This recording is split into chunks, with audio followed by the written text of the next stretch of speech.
Au sommaire de ce lundi sport, la grand-messe du triple effort nature Axon-Rue, du perche-tacle au cœur de la Cité des Images et l'aventure des Bleus qui se poursuit à l'Euro.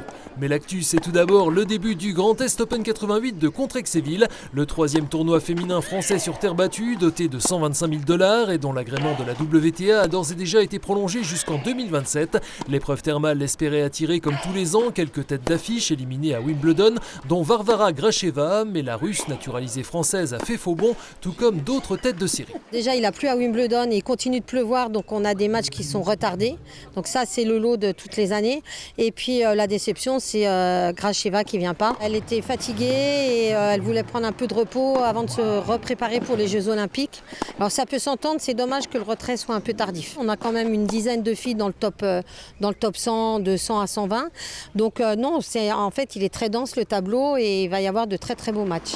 Nous reviendrons tout au long de la semaine dans notre journal sur les résultats de ce Grand Est Open 88 et dans notre émission Côté Sport, exceptionnellement diffusée ce mardi à 19h. C'était le grand événement du week-end, la 14e édition du Xterra France de Xon-Rue-Longemer, avec ses 2200 engagés sur l'ensemble des épreuves, dont 700 dimanche en début d'après-midi sur la course reine, avec pour débuter 1500 mètres de nage en eau libre et une ambiance garantie à la sortie. Oui, le top 4 est sorti de l'eau. Première transition et en selle pour le gros morceau de ce triple effort à la sauce vosgienne, la section VTT, 40 km pour 1200 mètres de dénivelé, la plus longue du circuit Xterra et l'une des plus exigeantes, avec un parcours boueux à souhait et des descentes très techniques. Plus à l'aise sur deux roues, le Danois Jens-Emil Slot-Nielsen va prendre la première place au Niçois Maxime Chanet, vainqueur en 2021, et s'assurer une avance suffisante avant d'entamer les 10 km de trail pour aller décrocher son premier succès Axon-Rue, un mois après celui obtenu en Belgique. Comme l'an passé, Maxime Chanet prend la deuxième place et le Belge Sébastien Caramin la troisième.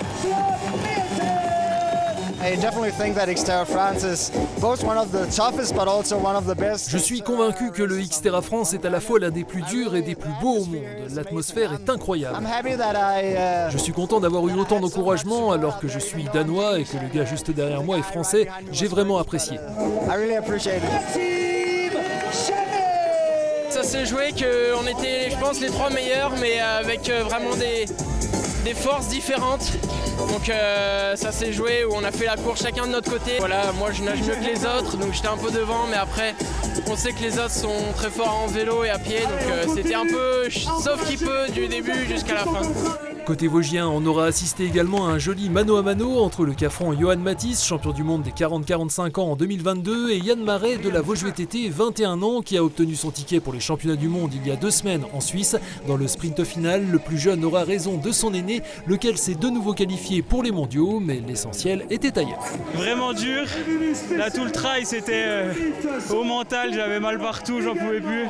Et quand je suis revenu sur Johan, je me suis dit bon c'est le dernier effort à faire. J'ai profité surtout de cette ambiance de dingue à domicile avec les copains et la famille au bord de la route, c'était vraiment top. Des conditions un peu vosgiennes.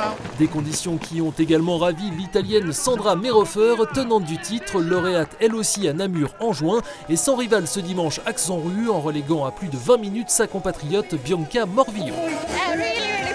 C'était super fun, une course incroyable, hyper boueuse, super technique, je me suis vraiment éclatée. Prochain grand rendez-vous triple effort dans les Vosges, le triathlon de Gérardmer dans 60 jours tout pile, les 7 et 8 septembre. On poursuit ce résumé de l'actualité sportive très internationale au pied de la basilique d'Épinal, cadre vendredi soir du concours haut niveau du meeting perchtaculaire, avec 8 athlètes engagés, dont de bons spécialistes tricolores, à l'image du francilien Aliunsen, 3e au final avec 5,37 m mais un record à 5,76 m, ou encore du grenoblois Mathieu Collet, 4e des Jeux méditerranéens en 2022 avec un record personnel à 5,74 m et 2e ce vendredi soir. Mais l'attraction, c'était la présence du recordman des Pays-Bas, Menno Vloem, 5,96 m en salle, 5,88 en plein air, qualifié pour les Jeux de Paris 2024 et lauréat du concours avec une barre à 5,62 m. Ma performance n'est pas si bonne que ça, il fallait faire attention au vent qui partait dans tous les sens, c'est souvent le cas en ville. Il fallait aussi s'adapter à la piste d'élan qui rebondissait un peu, c'est vraiment différent de ce que l'on connaît d'habitude. J'aurais aimé sauter plus haut. Le Néerlandais échouera en effet à 3 reprises à 5,72 m. Parmi le nombreux public venu assister à ce meeting de haut vol, Nicolas Durand, athlète de l'ES Taon de 1992 à 2005, puis partenaire d'entraînement de Renaud Lavillenie à Clermont-Ferrand, toujours recordman de Lorraine et qui n'a pas boudé son plaisir. Je suis content d'être revenu dans les Vosges à Épinal pour faire un meeting sur une belle place et franchement ça fait plaisir de revoir des anciens. C'est vrai qu'on n'a pas beaucoup vu ça souvent. Il y a quelques années avec Galfion, mais là franchement encore Vloum qui va être aux Jeux Olympiques, là c'est vraiment un beau plateau ce soir. Hein. Et ce soir-là, dans la foulée, vous étiez nombreux derrière votre écran, 12,7 millions d'après les chiffres de Médiamétrie, comme dans cet établissement de Golbet, à suivre la victoire laborieuse de l'équipe de France de football face au Portugal, 5-3 au tir au but. Les Bleus affronteront en demi-finale de 7 € l'Espagne ce mardi à 21 h à Munich. L'autre affiche opposera l'Angleterre aux Pays-Bas mercredi.